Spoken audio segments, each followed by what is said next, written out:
अरे उषा बहन, तुम्हारी बेटी इतनी काली है, भला इस काली के लिए कौन बारात लेकर आएगा? मेरी मानो तो अपनी काली बेटी खुशबू की शादी उस लंगड़े राहुल से करा दो, जिसका रिश्ता लेकर मैं तुम्हारे पास आई थी। लड़का अमीर घराने से है, बस थोड़ा लंगड़ा ही तो है। बहन, मेरी खुशबू मेरे लिए कोई बोझ नहीं। माना कि हम गरीब हैं, पर इसका मतलब ये नहीं कि मेरी बेटी की कभी शादी नहीं हो पाएगी। देखना तुम, एक दिन इस गरीब की काली बेटी के घर भी बारात आएगी और मेरी बेटी भी यहाँ से विदा होगी।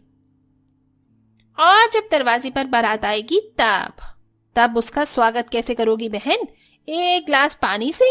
माफ करना, पर तुम्हारे घर तो गिलास भी नहीं है, बस एक कटोरी है, उसी में खाना उसी में पानी पीना होता है तुम्हारा। एक बार अपनी गरीबी और काली बेटी को देखो और दूसरी तरफ उस रिश्ते को देखो जो मैं तुम्हारी बेटी के लिए लेकर आई थी। देखा बहन, बहुत अच्छे से देखा, इसीलिए तो मना कर रही हूँ। उस लड़के को लंगड़ा नहीं अपाहिज बोला जाता है, वो अपनी जगह से हिल भी नहीं सकता। इस रिश्ते को ठुकराकर तुम बहुत बड़ी गलती कर रही हो बहन, देखना तुम पछताओगी। और एक बात याद रखना, कभी भी तुम्हारे दरवाजे पर कोई बारात नहीं आएगी। उषा बहुत गरीब थी और उसका पति अपाहिज था। बड़ी मुसीबत का सामना करके उषा और उसकी काली बेटी खुशबू लोगों के घर से कूड़ा उठाने का काम करके अपनी रोजी रोटी चला रही थी। बस यही कारण था कि हर कोई उनकी गरीबी का फायदा उठाने के लिए उनके घर आ पहुंचता था। ऐसे ही एक दिन उषा की तबीयत खराब हो जाती है, जिस वजह से खुशबू अकेले अमीरों के इलाके में जाती है और उनके घर का दरवाजा पीट कर उनसे कूड़ा मांगती है। आंटी जी, कूड़ा दे दीजिए, हो सका तो मैं कल कूड़ा लेने नहीं आ पाऊंगी। पर क्यों खुशबू बेटा, तुम तो हमेशा कूड़ा लेने आती हो, और आज तुम्हारी माँ कहाँ है? सब ठीक तो है ना? आंटी, दरअसल माँ की तबीयत ठीक नहीं है और मुझे कल उन्हें डॉक्टर के पास लेकर जाना है। आप तो जानती हैं मेरे घर की परिस्थितियों को। पर खुशबू बेटा, 2 दिन बाद मेरी बेटी की शादी है, घर में कूड़ा बहुत हो जाता है। अगर तुम कल नहीं आओगी तो मैं कूड़ा कहाँ फेंक कर आऊंगी? अगर ऐसी बात है आंटी, तो कल शाम को मैं कोशिश करूंगी आने की, आप फिक्र मत करना। अच्छा, अभी मैं चलती हूँ।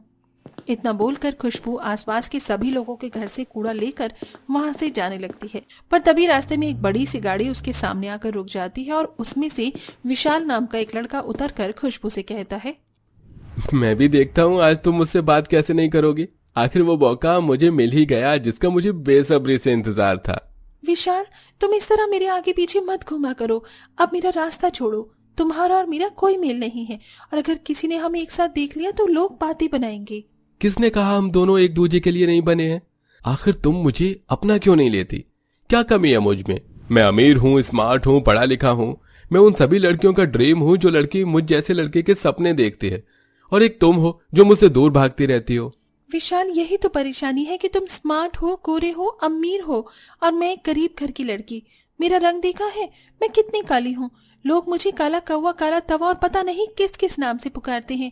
अगर मैं तुम्हारे साथ चलूंगी तो मेरे साथ साथ तुम्हारा भी मजाक ही बनेगा। खुशबू, तुम बस एक बार मेरे प्यार को अपना लो और हाँ कह दो, फिर देखना मैं किस तरह से तुम्हारे घर बारात लेकर आता हूँ। और जब एक गरीब काली लड़की के घर अमीर घर से बारात आएगी तो सभी का मुंह बंद हो जाएगा, जो तुम्हें भला बुरा बोलते हैं और तुम्हारे रंग और गरीबी का मजाक उड़ाते हैं। मुझे वो सपना नहीं देखना जो कभी पूरा ही नहीं हो सकता, और मैं तुम्हारे लायक नहीं हूँ, और इस बात का सबूत मेरा काला रंग है। अब चले जाओ और मुझे अकेला छोड़ दो। किसने कहा तुमसे कि तुम मेरे लायक नहीं हो? तुम ही मेरे लिए परफेक्ट लड़की हो। लोगों ने तुम्हारा काला रंग देखा है, तुम्हारी गरीबी देखी है, पर किसी ने तुम्हारी सुंदरता नहीं देखी। तुम काली हो पर तुम उन सभी गोरी लड़कियों से सुंदर हो जिन्हें अपने गोरे रंग पर घमंड है, और मैं तुम्हारी सुंदरता देख सकता हूं, और इसीलिए तो मैंने तुम्हें अपने लिए चुना है। विशाल ने जब से खुशबू को देखा था वो उसके रंग रूप का दीवाना हो गया था, पर खुशबू विशाल को अपनाने से डरती थी, क्योंकि उन दोनों में जमीन आसमान का फर्क था। अब समय यूं ही गुजरता है और एक दिन विशाल खुशबू के बारे में अपनी माँ को बताता है। माँ, मैं खुशबू को बहुत पसंद करता हूँ। आप बात करो ना, क्या पता आपके बात करने से खुशबू मान जाए। प्लीज माँ, अपने बेटे के लिए, अपने बेटे के प्यार के लिए कुछ तो करो। बेटा, अगर वो गरीब लड़की खुद तेरे प्यार को ठुकरा रही है तो छोड़ देना उसे। मैं तेरे लिए हूर जैसी परी लड़की ढूंढ कर लाऊंगी जो तेरे प्यार को समझेगी। पर माँ, मुझे हूर जैसी परी नहीं, खुशबू चाहिए। और माँ, आप ही तो कहती थी ना मुझे कि रंग रूप में कुछ नहीं रखा, और पापा भी तो काले हैं, पर आपने उनसे शादी की ना, तो फिर मैं खुशबू से शादी क्यों नहीं कर सकता? हाँ बेटा, मैं जानती हूँ, पर अब हम क्या कर सकते हैं? अगर वो लड़की ही तेरे प्यार को नहीं अपना रही तो? माँ, इसीलिए तो कह रहा हूँ मेरा रिश्ता लेकर चलो ना। देखना, अगर आप जाकर मेरे लिए खुशबू का हाथ मांगोगी ना तो कोई मना नहीं कर पाएगा।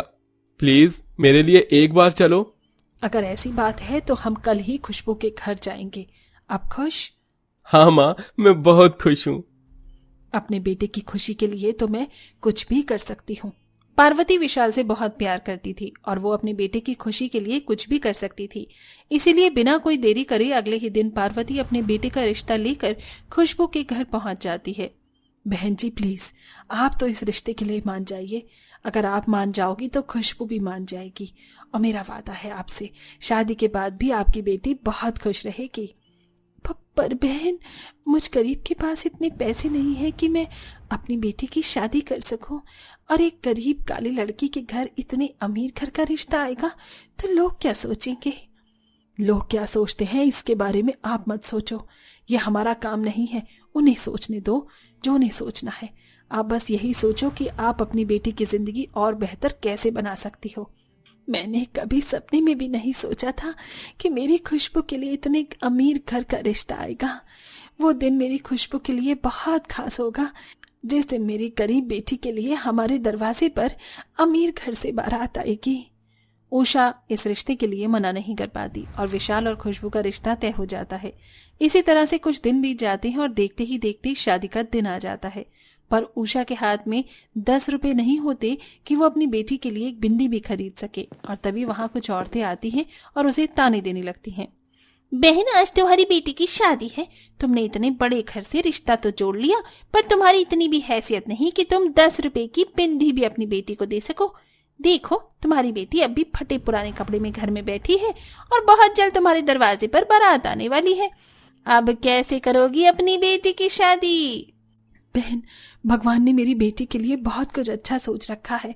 शायद इसीलिए शादी का दिन आ गया, पर मैं अपनी बेटी के लिए कुछ नहीं कर पाई। बहन, कुछ अच्छा नहीं बल्कि बहुत बुरा सोचा है। अब तो पूरे गांव समाज में तुम्हारी बदनामी होगी, और मुझे तो नहीं लगता कि उनके घर पर किसी अमीर घर से बारात आने वाली है। इतना बोलकर सभी औरतें खुशबू और उषा के ऊपर हंसने लगती हैं। पर तभी बड़े ही धूमधाम के साथ विशाल घोड़ी पर चढ़कर सारे सामान के साथ अपनी बारात लेकर खुशबू के घर आता है। सभी लोग इतना सारा सामान और बारात को देखकर दंग रह जाते हैं, और पार्वती दुल्हन का सारा सामान लेकर उषा के पास जाती है। माफ करना बहन, बारात को सजाने में इतना समय लग गया कि दुल्हन का सामान भिजवाना ही भूल गई। इसीलिए मैं बारात के साथ सारा सामान लेकर खुद ही आ गई। वैसे भी दुल्हन तो तभी तैयार होती है ना जब ससुराल से सामान आता है। बहन, एक गरीब के घर पर अमीर घर से बारात आ गई। अब हम गरीब को और क्या चाहिए? देख रही हो तुम सब, मैंने कहा था ना, भगवान जो करता है भला ही करता है। देखो, आ गया सारा सामान। अब मेरी बेटी भी दुल्हन बनेगी और मैं भी अपने दरवाजे पर आई बारात का स्वागत करूंगी। एक गरीब काली लड़की के दरवाजे पर अमीर घर से आई बारात को देखकर आसपास के सभी लोग जल जाते हैं, और खुशबू बारात के दरवाजे पर आने के बाद तैयार होती है। शादी के जोड़े में खुशबू बेहद ही सुंदर लग रही होती है, और उसकी सुंदरता देख सभी की आंखें फटी की फटी रह जाती हैं। और बहुत जल्द खुशबू विशाल से शादी करके अपनी ससुराल चली जाती है और अपनी जिंदगी की नई शुरुआत करती है। तो दोस्तों, देखा आपने, इसे कहते हैं नसीब का रंग काला हो या गोरा, ये बस इंसानों के लिए मायने रखता है। भगवान की नजरों में रंग का कोई महत्व नहीं होता। वो हर किसी के लिए कोई ना कोई साथी जरूर भेजता है। तो बताइए, हमारी सांवली, सलोनी, खुशबू और विशाल की जोड़ी आपको कैसी लगी? हमें कमेंट करके जरूर बताइए, और इस कहानी को खुशबू नाम वाली लड़की से शेयर जरूर करें।